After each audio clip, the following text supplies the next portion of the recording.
பரிசுத்த நாமத்துக்கு மகிமை உண்டாகட்டும். இந்த லைவ் வீடியோ வழியாக உங்களை பார்க்கறது நான் மிக்க மகிழ்ச்சி அடைகிறேன். இன்றைக்கும் ஒரு வார்த்தையை சொல்லி நான் ஜெபிக்கிறதுல மிக்க மகிழ்ச்சி அடைகிறேன். எடுத்தவர்கள் வாசிக்கலாம். யோவான் எழுதின சுவிசேஷ புத்தகம் 3ஆம் அதிகாரம் 5ஆம் வசனம் சொல்லுகிறது, ஒருவன் நீரினாலும் ஜலத்தினாலும் பெறாவிட்டால் அவன் பரலோக ராஜ்யத்துக்குள் போக முடியாது என்று இயேசு கிறிஸ்து சொல்றார். அன்பானவர்களே, இன்றைக்கு நாம் பெந்தகோஸ்து நாளை நம்ம என்ன செய்து கொண்டிருக்கிறோம், அனுசரித்து கொண்டிருக்கிறோம். we are observing the day of Pentecost. Hallelujah.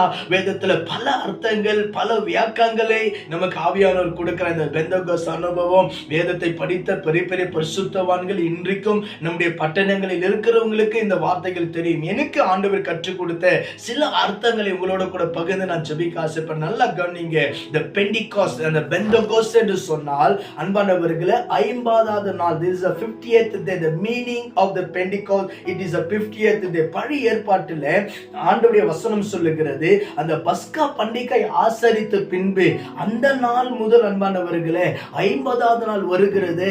அதுக்கு பெந்தகோஸ்து நாள் என்று பழைய ஏற்பாட்டில் அழைக்கப்பட்டார்கள். ஹல்லேலூயா. இன்னும் சொல்ல போனா இஸ்ரவேல் தேசத்துல பெரிய 7 பண்டிகைகளை கொண்டாடுகிறார்கள். லேவியராகமம் 23ஆம் அதிகாரத்தில் இருக்குது. இந்த 7 பண்டிகைகளோ 7 நாள் கொண்டாடப்படுவார்கள். 47 into 7 நீங்க பார்த்து 49 நாள் வரும். 50வது நாள் பெந்தகோஸ்து நாளாக கொண்டாடுவாங்க. ஹல்லேலூயா. இது பழைய ஏற்பாட்டின் அனுபவம். புதிய ஏற்பாட்டு எப்படி தெரியுங்களா? ஹல்லேலூயா. அது இயேசு கிறிஸ்து மரித்து உயிர்த்தெழுந்து பரமேறின பின்பு தேவன் 40 நாள் இந்த பூமியில இருந்து அவர் இருந்துட்டு 40வது நாள் போகும்போதோ அணியிலிருந்து 10வது நாள் வருகிறது. அதுக்கு பேர் தான் பெந்தகோஸ்து நாள். ஹல்லேலூயா. இந்த நாளுடைய அனுபவம் என்ன? இது ஆவியானவர் பிறந்த நாள், ஆவியானவர் ஊற்றப்பட்ட நாள், ஆவியானவர் ஜனங்களுடைய வாழ்க்கையை தலைகீழாய் மாற்ற நாள்தான் இந்த பெந்தகோஸ்து நாள். இன்னும் சொல்ல போனா சபை உருவாக்கின நாள் இந்த பெந்தகோஸ்து நாள். அன்பானவர்களே, நாம் அறிஞ்சு கொள்ளுவோம். இந்த இடத்துல நிக்கோதேமுக்கு ஆண்டவர் சொல்றாரு, you should be born in the spirit. நிக்கோதேமே, நீ ஒரு யூதருக்கு தலைவனா இருக்கலாம், யூதருக்கு ஒரு அதிகாரியா இருக்கலாம். he is a ruler of the Jews. யோவான் 3ஆம் அதிகாரம் 1ஆம் வசனத்தை நீங்க பாருங்க. அவன் ஒரு போதகர், அவன் ஒரு தலைவனா இருக்கிறான். அன்பானவர்களே, ஆனா இயேசு கிறிஸ்து சொல்லும்போது சொல்லுகிறாரு, நீ நீரினால மாத்திரம் பிறக்கிறது அல்ல. you should not born in the water, also you should be born in the spirit. ஆவியில பிறக்கணும் என்று ஆண்டவருடைய வசனம் சொல்லுகிறது. ஹல்லேலூயா. ஒரு போதகனா இருக்கிறான், ஒரு தலைவனா இருக்கிறான், இருந்த போதிலும் கூட ஆவியில பிறக்கிறோம் அந்த அனுபவம் அவனுக்கு தெரியாம இருக்கிறது. இன்றைக்கு இந்த மாலை வேளையில அன்பானவர், இந்த பெந்தகோஸ்து நாள்ல ஆண்டவர் சொல்றாரு, very very essential, very very important, we should be born in the spirit. ஆவியில பிறக்க வேண்டும். அன்பா, அப்படினா என்ன பாஸ்டர், எங்களுக்கு தெரியல, யாரோ கற்றுக் கொடுக்கணும்னு சொன்ன அன்பானவர்களே, ஆவியானவரை ரிசீவ் பண்றது தான் ஆவியில பிறக்கிறது. ஆவியானவரை அலோ பண்றது தான் ஆவியில பிறக்கிறது. allowing the holy spirit, receiving the holy spirit, filled in the holy spirit.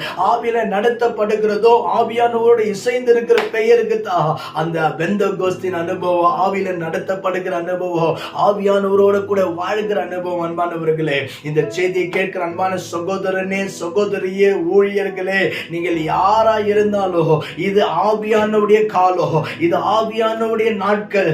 ஹல்லேலூயா. ஆவியானவர் இல்லாம நீங்கள் ஒன்றும் செய்ய முடியாது. உங்க பாவத்திலிருந்து விடுதலை இல்ல, சாபத்திலிருந்து விடுதலை இல்ல, கடன் பிரச்சனையில விடுதலை இல்ல, போராட்டத்திலிருந்து விடுதலை. காரணம் என்ன? இன்னும் ஆவியில நீங்கள் பிறக்கவில்லை. you are not born in the spirit. மாம்சத்துல தான் இருக்கிறோம். ஆண்டவர் சொல்ற அதே வசனத்துல, மாம்சத்தில் பிறக்கிறது மாம்சமா இருக்கும், ஆவியில பிறக்கிறது ஆவியா இருக்கும். மாம்சம் உலகத்துக்குரியது, உலக ஆசைக்குரியது. ஆவியானவர் பரத்துக்குரியவர். பரத்தை குறித்து யோசிக்க வைப்பார், தேவனை குறித்து யோசிப்ப வைப்பார், ஆத்துமா பாரத்தை கொடுப்பார், கர்த்தரோட கூட வாழ்க்கணும் என்ற வாழ்க்கையை கொடுப்பார். that is the spirit of the Holy Spirit. ஆவியானவர்ல கூட பிறக்கிறது. இன்றைக்கு எத்தனை விசுவாசிய, எத்தனை சபையை ஆவியானவர் வெறுக்கிறார்கள், அபிஷேகத்தை வெறுக்கிறார்கள். வேதம் தெளிவாய் சொல்லுகிறது, வாசித்து பாருங்கள். லூக்கா 4:1 சொல்லுகிறது, அப்போஸ்தலர் 10:38 சொல்லுகிறது, நசரேயனாகிய இயேசுவை பிதாவாகிய தேவன் பரிசுத்த ஆவியினாலோ வல்லமையினாலோ நிரப்பின. the Father God has filled Jesus with the power and the Holy Spirit. ஆவியானவர், இயேசுவுக்கு ஆவியானவர் தேவை என்று சொன்னார். நீங்களும் நானும் ஏமாத்துறோம். This is the days of the Holy Spirit. You have to receive, you must receive the Holy Spirit. பரிசுத்தமாய், நீதியாய், உத்தமமாய், நியாயமாய், ஜெயமாய் வாழணும். ஆவியானவர் தேவை. You should be born in the Spirit. ஆவியில பிறங்க. ஆவியில ஒப்பு கொடுங்க. எனக்கு நிறைய கிறிஸ்துவங்க 15 வருஷம் 20 இன்னும் மனம் மாறல, இன்னும் கசப்பு மாறல, இன்னும் போராட்டம் மாறல, இவன் பேசாத காரியங்கள் வயிறாக்க கசப்பு நிறைய இப்படியான இருக்குதான். ஆவியானவர் வந்து அதை உடைச்சு போட்டு விடுவா. Allow the Holy Spirit to work in you. உங்களுக்குள்ள உங்க சித்தம் அல்ல, உங்க ஆசை இல்ல, ஆவியானவருக்கு இடம் கொடுங்க. அவர் நடத்த வல்லவராய் இருக்கிறார். அன்பானவர்களே, be born in the Spirit. ஆவியில பிறக்க ஒப்பு கொடுங்க. ஒரு பெரிய ஊழியக்காரர் இப்படியாய் சொன்னா, ஒரு கிறிஸ்தவனுக்கு 2 பிறப்பு இருக்கிறது, ஒரு மரணம் இருக்கிறது. இயேசு அறியாதவனுக்கு ஒரு பிறப்பு. நல்லா கவனி, நான் சொல்றது கவனி. ஒரு பெரிய முதிர்ச்சி பெற்ற ஒரு ஊழியக்காரர் சொன்ன, அப்படியே நான் ரிசீவ் பண்ணி கொண்ட அன்பானவர்களே, ஒரு கிறிஸ்தவனுக்கு 2 பிறப்பு, ஒரு மரணம். இயேசு அறியாதவனுக்கு ஒரு பிறப்பு, 2 மரணம். ஒன்னு சரீர பிரகாரமாக மரணம், 2வது அக்கினி கடலாகிய மரணம் என்று பைபிள் சொல்லு. எனவே இந்த மாலை வேளையில் அன்பானவர்களே, ஆவியானவரை கேளுங்க. அவருக்கு வந்தா பரிசுத்தம், அவர் வந்தா விடுதல், அவர் வந்தா சந்தோஷம். ஆவியானவருக்கு ஒப்பு கொடுங்க. நிச்சயமா உங்களை ஆண்டவர் ஆசீர்வதிக்க வல்லவராக இருக்கிறார். இது ஆவியானவருடைய பிறந்த நாள், ஆவியானவர் ஜனங்கள் மீது வந்த நாள். ஹல்லேலூயா.